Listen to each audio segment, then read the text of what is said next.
Cuando el DIF me asignó la misión de infiltrarme en la casa de la familia Enríquez, tenía 18 años, pero debía aparentar 12. Mi estatura baja, los ojos grandes y la complexión delgada jugaban a mi favor. La orden era clara: entrar como si fuera una niña desprotegida, recién removida de su hogar, y vivir con ellos hasta reunir pruebas de lo que todos sospechábamos pero nadie podía demostrar: que los Enríquez no eran cuidadores, sino depredadores disfrazados de padres de acogida. La señora María Enríquez me recibió en la puerta con una sonrisa helada. «Pobrecita», dijo, acariciándome el cabello, «aquí estarás segura». Pero detrás de ella, el señor Raúl Enríquez apenas me miró. Sus ojos eran duros, calculadores, como si evaluara a un objeto y no a una persona. Me condujeron al sótano, al que llamaban el cuarto de huéspedes. El aire olía a humedad y moho, no había ventanas, solo un colchón delgado en el piso y una cobija áspera. «Las niñas agradecidas no hacen preguntas», murmuró Raúl antes de cerrar la puerta con seguro. Sabía que todo estaba siendo grabado. Dentro de mi osito de peluche favorito, había una cámara oculta y un transmisor que enviaba cada imagen a mis supervisores del DIF y al detective Martínez. Cada palabra, cada gesto quedaba registrado. Mi papel era el de una huérfana asustada. Caminaba encorvada, evitaba el contacto visual y fingía tartamudez. Tenía que convencerlos de que era vulnerable, fácil de manejar. La primera noche, María me bajó un plato de comida, medio sándwich seco y un vaso de agua. «Esto es suficiente para ti. No queremos que te malacostumbres». Yo asentí en silencio, aunque por dentro mi estómago rugía. El segundo día conocí a Beatriz, la hija biológica de los Enríquez, de unos 14 años. Entró al sótano con un vaso de leche en la mano, lo dejó junto a mi cama y susurró: «Tómatelo rápido, antes de que mamá se dé cuenta». La miré sorprendida. Su expresión era mezcla de compasión y miedo. Entonces entendí que ella también era víctima, atrapada en esa casa. «¿Por qué haces esto?», pregunté en voz baja. «Porque sé cómo son», respondió, y salió corriendo antes de que alguien la descubriera. Cada detalle lo escribía en mi cuaderno oculto bajo el colchón: las horas en que me daban de comer, los gritos que escuchaba desde arriba, las llaves que siempre colgaban del cinturón de Raúl. Mi cuerpo empezaba pues a resentir la falta de alimento, mareos, dolor de cabeza constante, la garganta seca. Tenía que soportarlo. Cada minuto de hambre era una pieza más de evidencia contra ellos. El osito grababa todo: la puerta cerrándose con candado, la risa forzada de María cuando fingía ser amable, los insultos de Raúl cuando decía que los niños del DIF eran basura que nadie quería. Al tercer día me le llevaron a la cocina. Había otros 2 niños de acogida, más pequeños, sentados con la espalda recta, en silencio absoluto. Sus ojos parecían vacíos. Frente a ellos, Raúl cortaba un bistec jugoso, pero en sus platos solo había arroz blanco. «Las proteínas son para quienes se las ganan», dijo, mirando atrás de los niños con frialdad. Yo fingí estar confundida, como si no entendiera, pero mi osito, colocado en la mesa, registraba cada segundo. Supe entonces que mi misión no sería corta, necesitaba paciencia, y sobre todo, debía sobrevivir lo suficiente para que la verdad saliera a la luz. La segunda semana, en la casa Enríquez, dejó en claro que el hambre era solo el principio. El señor Raúl Enríquez tenía un ritual cruel. Cada mañana, bajaba al sótano con un balde de agua helada y lo vaciaba sobre mí. «Para que despiertes agradecida», decía con una sonrisa torcida. Yo temblaba hasta que mi ropa goteaba en el colchón delgado. Nunca me daba toallas. Ese mismo día, escuché golpes arriba. La señora María Enríquez gritaba a uno de los niños: «Levántate, no te hagas el débil». Me arrastré hasta la escalera y por la rendija vi cómo obligaba al pequeño Daniel a hacer flexiones mientras lloraba. Tenía apenas 8 años. Cuando sus brazos cedieron, María le dio una bofetada que resonó en toda la casa. «Si quieres carne, demuéstrame que la mereces». El osito que llevaba a Daniel colgado de la muñeca, otro dispositivo encubierto, lo grabó todo. Yo seguía fingiendo ser una niña dócil. Mantenía la cabeza baja, respondía apenas con monosílabos. Poco a poco, la señora Enríquez empezó a confiarse, a dejar escapar frases como: «Estos chamacos creen que el DIF los protege, no saben que aquí mandamos nosotros». Cada palabra quedaba registrada en mi cuaderno y en la cámara escondida. Una noche, Beatriz Enríquez volvió al sótano. Traía una linterna pequeña y una galleta envuelta en servilleta. «No puedo quedarme mucho», susurró. «Si papá me ve, me pega a mí también». Me entregó la galleta. Mis manos temblaban de hambre. «¿Por qué no escapas?», le pregunté. Ella bajó la mirada. «No hay a dónde. Ellos controlan todo. Y si alguien sospecha, mienten. Dicen que los niños del DIF Inventamos cosas para llamar la atención. Nadie les cree a los niños. Le aseguré en voz baja. Si hay quien crea, ya casi termina. Beatriz me miró con sorpresa, como si hubiera escuchado una promesa imposible. El tercer fin de semana, Raúl me llevó con los otros 2 niños al patio trasero. Nos dio una pala a cada uno. Hoy van a trabajar por su comida. Quiero 5 hoyos antes del anochecer. El sol caía fuerte. Mis brazos flacos apenas podían levantar la pala. Daniel se derrumbó a los pocos minutos. Raúl lo pateó en el costado. Arriba, o esta noche no cenas. Yo cavaba despacio, mi piel ardiendo. En un descuido, miré hacia la barda. Había una cámara del osito escondida en el arbusto, apuntando directo hacia nosotros. El detective Martínez y mi coordinador Ramírez estarían recibiendo esas imágenes en tiempo real. Tenía que resistir. Cada golpe, cada lágrima era prueba. Esa noche nos dieron arroz sin sal. María pasó con un trozo de pollo asado en su plato, mordiéndolo con exagerada satisfacción. Esto es para los hijos de verdad, dijo, mirando a Beatriz. Pero incluso ella solo recibió sobras. Beatriz se levantó de la mesa sin tocar su comida. Vi en sus ojos algo distinto, rabia contenida. Quizás empezaba a creer que alguien en algún lugar podía detenerlos. De vuelta en el sótano, escribí en mi cuaderno. Los Enríquez no solo privan de comida, usan el hambre como cadena. Cada migaja es un arma, cada plato vacío, un castigo. Beatriz sabe la verdad, te siento entender. Tengo que ganarme su confianza por completo. Me acosté en el colchón húmedo, con el estómago vacío, y repetí en silencio, un día menos, un día más cerca de liberarlos. Las semanas siguientes, el ambiente en la casa Enríquez se volvió más sombrío. El hambre ya no era el único método de control. Ahora, empezaban a usar el miedo de manera calculada. Una noche, el señor Raúl Enríquez bajó al sótano con una linterna. Me obligó a quedarme de pie contra la pared, mientras él revisaba mis bolsillos y el colchón. Si escondes comida, no la libras, me advirtió. Yo me quedé inmóvil, fingiendo temblar como una niña asustada. Por suerte, no encontró mi cuaderno, oculto bajo una tabla floja del piso. Al día siguiente, escuché a la señora María Enríquez hablar por teléfono en la cocina. Nadie del DIF nos va a quitar a estos chamacos, decía con voz áspera. Mientras parezcan débiles y agradecidos, nos siguen pagando. Esa frase quedó grabada por la cámara en el osito que había dejado en la mesa. Era la confirmación de que no se trataba de descuido, era explotación deliberada. Fue entonces cuando Beatriz comenzó a abrirse más conmigo. Una tarde entró al sótano con un cuaderno viejo. Aquí guardo cosas que mamá y papá no saben, me confesó. Me mostró dibujos que había hecho de los niños anteriores que habían pasado por la casa. En varias páginas escribió nombres tachados: Ana, Luis, Mateo. Ellos ya no están, susurró. Dijeron que se habían ido a otras familias, pero sé que no. Uno se enfermó por el hambre. Otro se cayó en las escaleras después de que papá lo empujara. Nunca regresaron. Sentí un nudo en el estómago. Si lo que decía era cierto, había más víctimas que nadie había contabilizado. Le tomé la mano.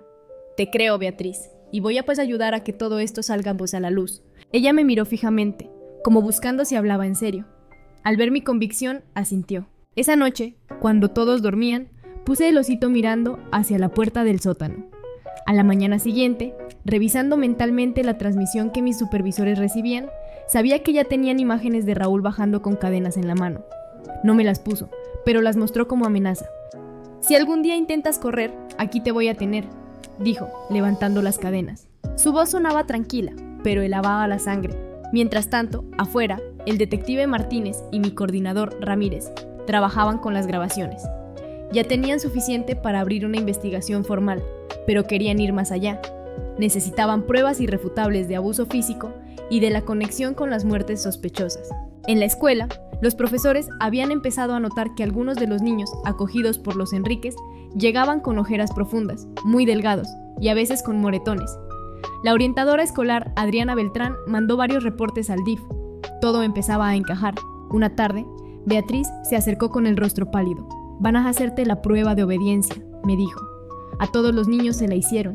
«¿Qué es eso?», pregunté. «Te dejan sin comer 2 días y luego ponen un plato de carne frente a ti. Si lo tocas sin permiso, te golpean. Si no lo tocas, entonces te premian con migajas». Era un mecanismo de tortura psicológica.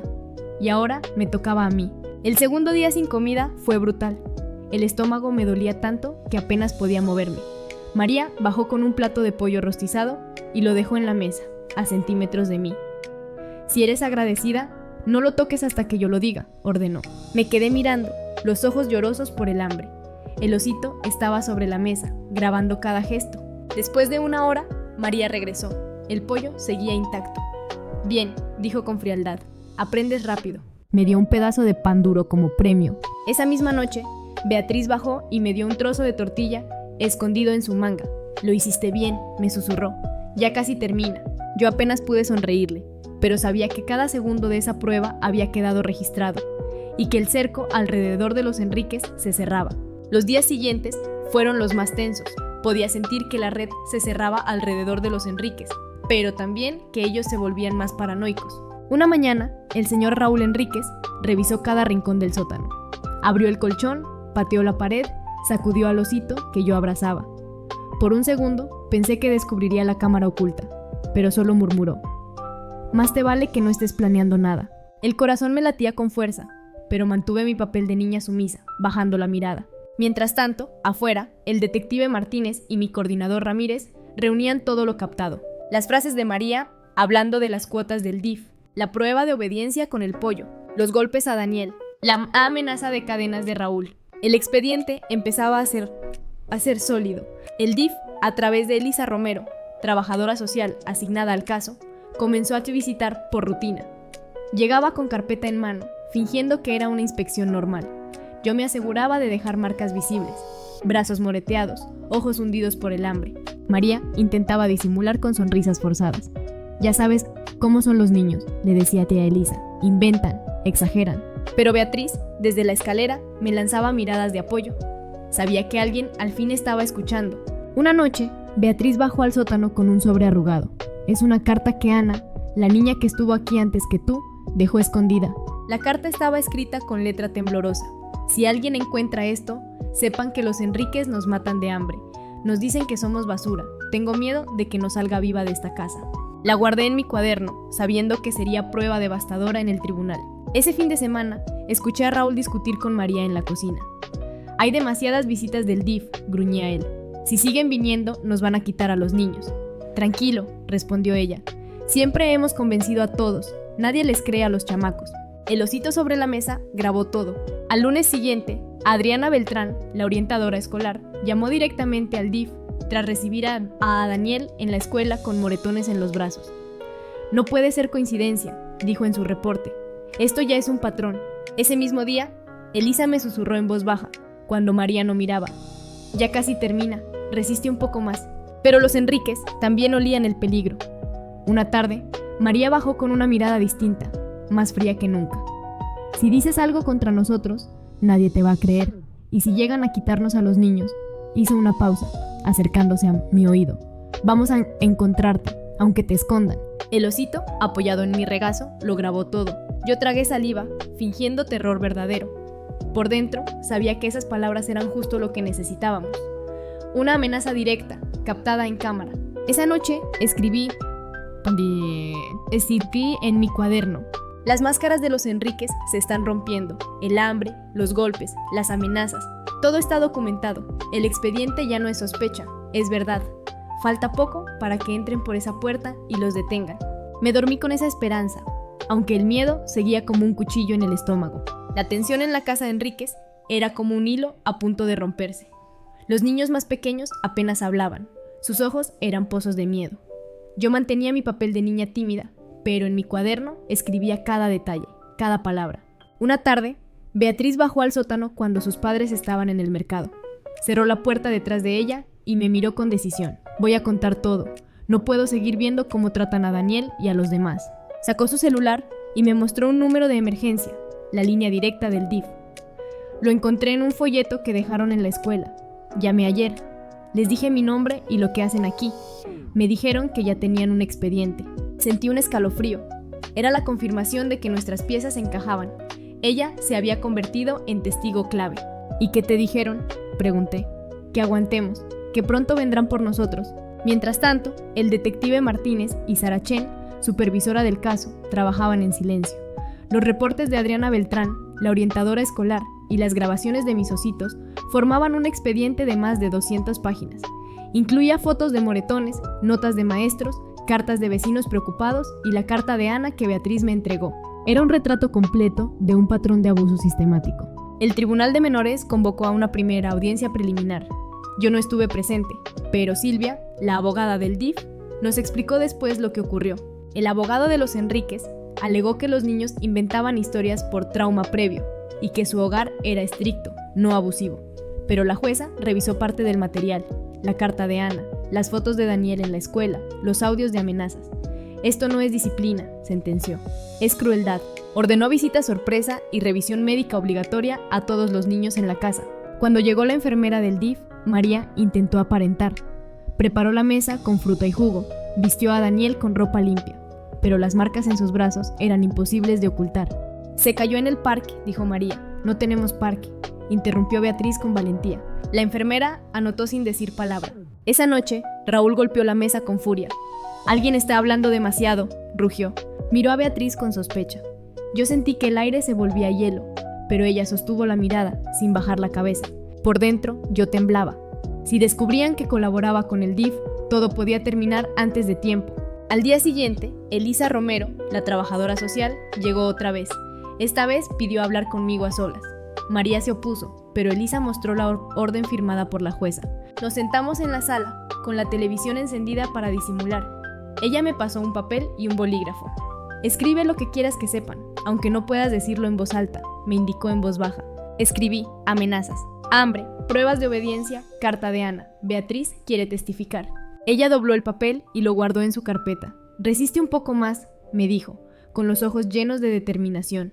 Esa noche escribí en mi propio cuaderno. El expediente ya no es solo sospecha. Ahora son voces, cartas, fotos, heridas visibles. Beatriz ha dado el paso más grande. El DIF ya no duda. Sé que pronto escucharemos las sirenas en esta calle. El ambiente en la casa Enríquez cambió de manera drástica después de la visita médica. Raúl y María empezaron a discutir entre ellos, cada vez más alto, sin importar que los niños escucháramos. «Nos están vigilando», gritaba Raúl, golpeando la pared con el puño. «Tranquilo», respondía María. «Siempre hemos salido bien librados». Pero esta vez no lo lograban ocultar. Beatriz me susurró que en la escuela los rumores ya circulaban. Maestros y vecinos hablaban del posible cierre de la casa de acogida. Una noche, mientras cenábamos arroz blanco sin nada, escuchamos en la televisión la noticia que hizo temblar a Raúl. El DIF investiga a varias familias de acogida en el estado por acusaciones de abuso y negligencia. María cambió el canal de inmediato, pero ya era tarde. Los más pequeños levantaron la vista por primera vez en semanas, con un destello de esperanza. Raúl apagó el televisor de un golpe. «Si alguien abre la boca, ya saben lo que les espera», dijo con voz baja, pero cargada de amenaza. El osito, colocado estratégicamente en el sillón, lo grabó todo. A la mañana siguiente, Elisa Romero llegó con 2 agentes del DIF. Dijeron que era una visita rutinaria, pero revisaron cada cuarto, incluso el sótano. Raúl se quejaba de invasión de privacidad, pero no pudo impedirlo. En el sótano, encontraron mi colchón empapado por los baldes de agua. Elisa tocó la tela húmeda y me miró directo para los ojos. Yo solo asentí en silencio. Ella tomó fotos mientras los agentes distraían a Raúl con preguntas burocráticas. Esa misma tarde, el detective Martínez convocó a una reunión con el tribunal. Mostró fragmentos de video. Raúl con cadenas en la mano, María amenazando con encontrarnos aunque nos escondieran, Daniel siendo obligado a hacer flexiones hasta caer. La jueza ordenó un operativo de extracción. En 48 horas, todos los niños serían sacados de la casa Enríquez bajo custodia del DIF. El día anterior al operativo fue el más largo de mi vida. Raúl parecía presentir algo. Caminaba por la casa con un cinturón lleno de llaves y cadenas colgando del hombro. «Hoy nadie come», anunció al amanecer. «Quiero que aprendan quién manda aquí». Los niños más pequeños lloraban en silencio. Yo los abracé, susurrando que aguantaran un poco un chiquiquildimes. Beatriz se acercó y me dijo al oído: «Sé que planean venir, ¿verdad que es pronto?». No podía confirmarlo, pero le apreté la mano. Ella entendió. La noche cayó con un silencio extraño. Raúl patrullaba la casa como un guardia. María fumaba en la cocina, con la mirada perdida. Beatriz se encerró en su cuarto con Daniel, cantándole bajito para calmarlo. Yo me acosté en el colchón húmedo, abrazando al osito que transmitía todo. Cerré los ojos y recé en silencio. Que mañana sea el día, que termine aquí. A las 6 de la mañana, escuchamos golpes en la puerta y voces firmes. «DIF, abran de inmediato». El caos estalló. Raúl corrió al sótano, pero esta vez la cerradura cedió bajo la fuerza de los agentes. Entraron 2 policías y me levantaron en brazos. «Estás a salvo», me dijeron. Los demás niños fueron sacados uno por uno. Beatriz cargaba a Daniel, con lágrimas en el rostro. Raúl gritaba que era una conspiración, que el DIF quería robarle el dinero. María suplicaba que no se los llevaran, alegando que eran niños problemáticos que inventaban historias. Pero las cámaras de los agentes captaban todo.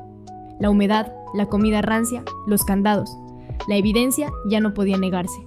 Cuando salimos a la calle, vi más patrullas, ambulancias y camionetas del DIF. Vecinos se agolpaban en la banqueta, murmurando entre ellos. Algunos aplaudieron al vernos salir. Beatriz me miró, con Daniel aferrado a su cuello. «Lo logramos», susurró. Yo respiré hondo. El aire de la madrugada me supo a libertad. El operativo terminó en cuestión de minutos, pero para nosotros fue como despertar de una pesadilla. Nos subieron a camionetas del DIF, cada uno acompañado por un trabajador social. Yo fui asignada con Elisa Romero, quien me ofreció una cobija limpia y una botella de agua. «Ya pasó», me dijo en voz baja. «Ahora lo importante es sanar». Me quedé abrazada al osito, como parte de mi papel, pero en mi mente repasaba todo. Cada grabación, cada nota en mi cuaderno, cada palabra de los Enríquez que ahora serían pruebas. En el hospital local nos recibieron doctores y enfermeras. Revisaron a los niños uno por uno. Daniel tenía costillas amoratadas y signos de desnutrición severa. Una de las niñas presentaba anemia y cabello quebradizo por la falta de proteínas. Otro niño mostraba cicatrices viejas en los tobillos. Yo misma pesaba casi 5 kilos, menos que al inicio de la misión. Los doctores me miraban con compasión, sin imaginar que mi papel era distinto. Elisa tomó fotos de todo el proceso. Cada registro médico iba directo al expediente judicial. Mientras tanto, afuera, la noticia explotaba. Los noticieros mostraban imágenes de la casa Enríquez acordonada, con policías cargando bolsas de evidencia, cadenas, candados, platos con comida podrida. Los vecinos daban entrevistas. Siempre sospechamos, pero nunca tuvimos pruebas. Escuchábamos gritos, pero ellos decían que eran juegos. Las redes sociales no tardaron en bautizar el caso como la Casa del Hambre. En la sala de conferencias del hospital, el detective Martínez se reunió con nosotros. Tenía el rostro serio, pero una chispa de satisfacción en los ojos. Logramos rescatarlos, a todos, con vida. Y gracias a las grabaciones, tenemos pruebas sólidas. Nos explicó que Raúl y María estaban detenidos bajo cargos de abuso infantil, negligencia criminal, malversación de fondos del DIF y posible homicidio por los niños desaparecidos. Beatriz levantó la voz por primera vez frente a un adulto con autoridad. «Van a pagar por lo que le hicieron a Ana». El detective asintió. «Sí, Beatriz, ya tenemos su carta. Ella también tendrá justicia». Esa noche, los niños fueron reubicados temporalmente en distintos hogares de acogida. Yo seguía con mi papel de infiltrada, pero mis superiores ya sabían que pronto me sacarían del personaje. Antes de separarnos, Beatriz me abrazó fuerte. «Gracias por creerme cuando nadie más lo hacía». Daniel, con lágrimas, me entregó un dibujo, un sol grande sobre una casa sin candados. Me lo guardé en el cuaderno, con la certeza de que estos símbolos serían mi motor en lo que venía. El juicio. Los medios empezaron a presionar con preguntas. ¿Cómo fue posible que esta familia recibiera niños durante tantos años sin ser descubierta? ¿Dónde estaba la supervisión del DIF? ¿Cuántos casos como este hay en silencio? Las autoridades anunciaron una revisión completa del sistema de acogida. El caso Enríquez se convirtió en un símbolo nacional de lo que debía cambiar. Esa noche, acostada en una cama de hospital, escribí en mi cuaderno: «Ya no estamos en la Casa del Hambre, ahora estamos en la luz». Pero la verdadera batalla apenas empieza. La de los tribunales, la de las voces que tendrán que escucharnos. No soy solo una infiltrada, soy testigo. El juicio contra los Enríquez empezó semanas después del operativo. Desde el primer día, la sala del tribunal estaba abarrotada. Periodistas, abogados, funcionarios del DIF y vecinos curiosos. La jueza Hurtado, la misma que había firmado la orden de extracción, presidía el caso. Su mirada dura no dejaba espacio a excusas. El abogado de los Enríquez intentó una estrategia débil. Los niños exageraban, sufrían traumas previos. Mis clientes son estrictos, no abusivos. Pero en cuanto el detective Martínez presentó los videos, la defensa se desplomó. Las imágenes de Raúl con cadenas, las amenazas de María diciendo que nos encontraría aunque nos escondieran, los niños cavando hoyos bajo el sol sin comida. La sala quedó en silencio absoluto. Los periodistas tomaban notas frenéticamente. Después vinieron los testimonios médicos. Doctores describiendo anemia, deshidratación, lesiones en tobillos y muñecas. Explicaron que esos daños no podían ser casuales, sino consecuencia de privación deliberada. Luego fue el turno de los trabajadores del DIF. Elisa Romero mostró mis notas escritas en papel, los informes de visitas, la carta de Ana encontrada por Beatriz. Cada documento llevaba el peso de una verdad imposible de negar. El momento más fuerte fue cuando Beatriz Enríquez subió al estrado. Tenía las manos temblorosas, pero habló con voz clara. Mis padres nos hacían pasar hambre, pegaban a Daniel, nos decían que si hablábamos nadie nos creería. Cuando mencionó a Ana, la niña que había muerto por el hambre, la jueza se inclinó hacia adelante con expresión sombría. El abogado de la defensa apenas pudo formular preguntas. Beatriz respondía con firmeza, sin titubear. Yo también testifiqué, todavía en mi papel de adolescente infiltrada. Expliqué cómo me obligaban a pasar la prueba de obediencia, cómo Raúl bajaba con cubetas de agua helada, cómo María controlaba cada bocado. El abogado de los Enríquez intentó desacreditarme. ¿No es cierto que usted es mayor de edad? ¿No es cierto que esto era un experimento? Silvia, la abogada del DIF, se levantó de inmediato. Objeción. La identidad de la testigo está protegida por razones de seguridad. La jueza asintió, golpeando el mazo. Objeción aceptada. Continúe, señorita. Respiré hondo y terminé mi declaración. Ellos no eran padres de acogida, eran carceleros.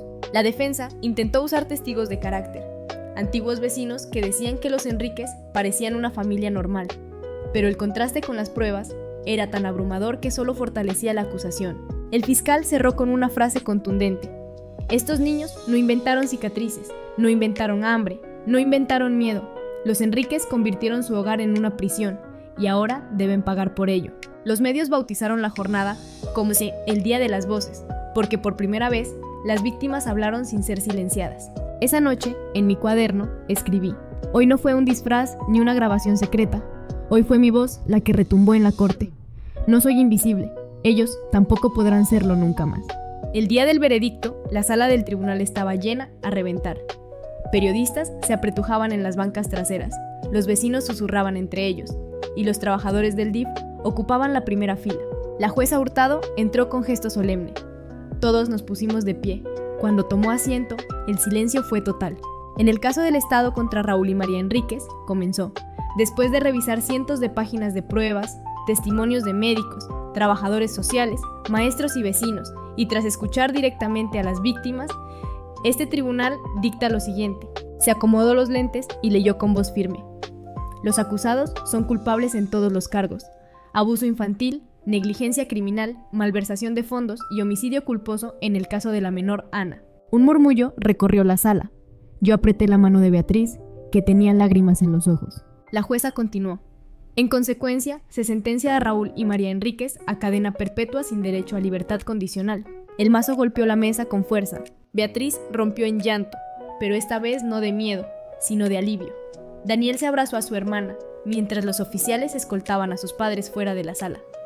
Raúl intentaba gritar que todo era un complot, que los niños mentían, pero nadie lo escuchaba ya. María bajaba la cabeza, derrotada. Afuera, los periodistas rodearon al detective Martínez y a Elisa Romero. ¿Qué significa esta sentencia para el sistema de acogida?, preguntaban. Elisa respondió con calma. Significa que las voces de los niños sí cuentan, que nunca más vamos a permitir que un hogar de acogida se convierta en una cárcel. Esa tarde, en el hospital donde seguíamos bajo supervisión, nos reunieron a todos los niños rescatados. El personal del DIF nos explicó que ahora seríamos reubicados en hogares seguros, con seguimiento constante. Beatriz me abrazó fuerte. Ana ya tiene justicia, susurró, y nosotros también. Yo me quedé mirando por la ventana, viendo cómo caía el atardecer. En mi cuaderno escribí: el hambre ya no manda aquí, el miedo ya no manda aquí. Hoy la verdad se sirvió en la mesa de la justicia. Y los que creían que nadie se escuchaba a los niños, hoy escucharon el eco de nuestras voces, en cada rincón del tribunal. Con la sentencia dictada, mi misión como infiltrada terminó oficialmente. El coordinador Ramírez me llamó a su oficina y me entregó un sobre con mi informe final. Hiciste más de lo que esperábamos, me dijo con seriedad. No solo reuniste pruebas, también devolviste la voz a quienes no podían hablar. Salí de ahí con una mezcla de alivio y tristeza. Había pasado meses, fingiendo ser una niña indefensa, cargando con el hambre, el miedo y las cadenas de los Enríquez. Ahora debía regresar a mi vida real, a mis 18 años, como si nada hubiera pasado. El DIFSE se encargó de reubicar a los niños. Daniel fue colocado con una familia amorosa que ya había criado a 2 chicos adoptados. Beatriz, por su edad, entró a un programa de apoyo para adolescentes con beca escolar.